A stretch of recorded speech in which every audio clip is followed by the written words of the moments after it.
ഇറാനും യുഎസും തമ്മിൽ സമാധാന കരാർ നിലവിൽ വന്നതിന് പിന്നാലെ രാജ്യാന്തര വിപണിയിൽ ഇന്ധനവില കുത്തനെ കുറഞ്ഞിട്ടും ഇന്ത്യയിൽ വില കുറക്കാതെ കേന്ദ്ര സർക്കാർ. യുദ്ധം അവസാനിക്കുന്നതിന് മുമ്പ് രാജ്യാന്തര വിപണിയിൽ ക്രൂഡ് ഓയിൽ വില $95 മുകളിൽ പോയിരുന്നു. എന്നാൽ ഇപ്പോൾ ബാരലിന് $77 ഇന്ത്യ ഉപയോഗിക്കുന്ന ക്രൂഡ് ഓയിൽ രാജ്യാന്തര വിപണിയിൽ വ്യാപാരം നടത്തുന്നത്. എന്നിട്ടും വില കുറക്കാൻ സർക്കാരോ കമ്പനികളോ നീക്കം തുടങ്ങിയിട്ടില്ല. യുദ്ധം തീർന്നതിന് പിന്നാലെ UK ഇന്ധനവിലയിൽ കുറവ് വരുത്തി.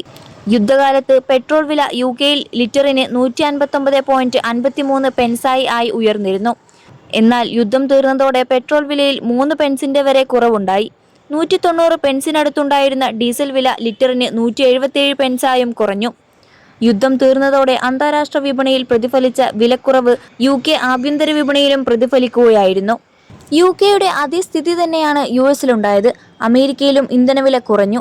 $4 വരെ കുറവാണ് US-ൽ ഇന്ധനവിലയിൽ ഉണ്ടായത്. പാകിസ്ഥാനിൽ ഇന്ധനവില കുറക്കുന്നത് പരിഗണിക്കുമെന്ന് പ്രധാനമന്ത്രി ഇമ്രാൻ ഖാൻ വ്യക്തമാക്കുകയും ചെയ്തു.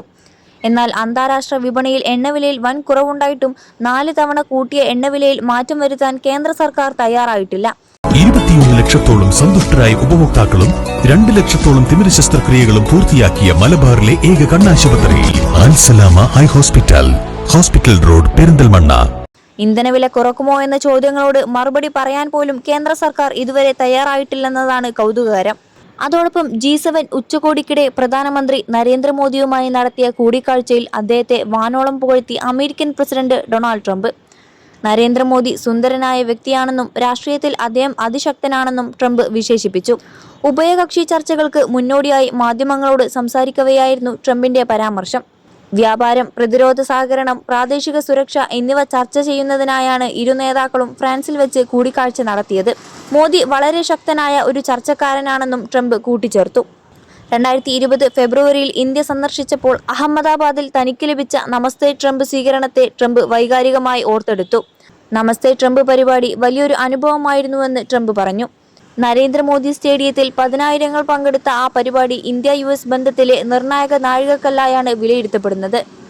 നരേന്ദ്രമോദിയുടെ രാഷ്ട്രീയ തന്ത്രങ്ങളെയും നയതന്ത്ര ശൈലിയെയും ട്രംപ് പ്രശംസിച്ചു. പുറമേ കാണുന്ന ശാന്തതയ്ക്ക് പിന്നിൽ കൃത്യമായ രാഷ്ട്രീയ നയതന്ത്ര ലക്ഷ്യങ്ങളുള്ള വ്യക്തിയാണ് മോദിയെന്ന് ട്രംപ് സൂചിപ്പിച്ചു. മുൻപും മോദിയെ കൂൾ എന്നും ടോട്ടൽ കില്ലർ എന്നും ട്രംപ് വിശേഷിപ്പിച്ചിട്ടുണ്ട്. കൂടിക്കാഴ്ചയ്ക്കിടെ താൻ ഉടൻ തന്നെ ഇന്ത്യ സന്ദർശിക്കുമെന്ന സൂചനയും ഡൊണാൾഡ് ട്രംപ് നൽകി. ഞാൻ ഉടൻ തന്നെ ഇന്ത്യ സന്ദർശിക്കും, ട്രംപ് വ്യക്തമാക്കി. സന്ദർശനത്തിന്റെ ഔദ്യോഗിക തീയതികൾ പ്രഖ്യാപിച്ചിട്ടില്ലെങ്കിലും ട്രംപിന്റെ ഈ പ്രസ്താവന ഇരു രാജ്യങ്ങളും തമ്മിലുള്ള നയതന്ത്ര ചർച്ചകൾക്ക് കൂടുതൽ വേഗത പകരുമെന്നാണ് വിലയിരുത്തുന്നത്.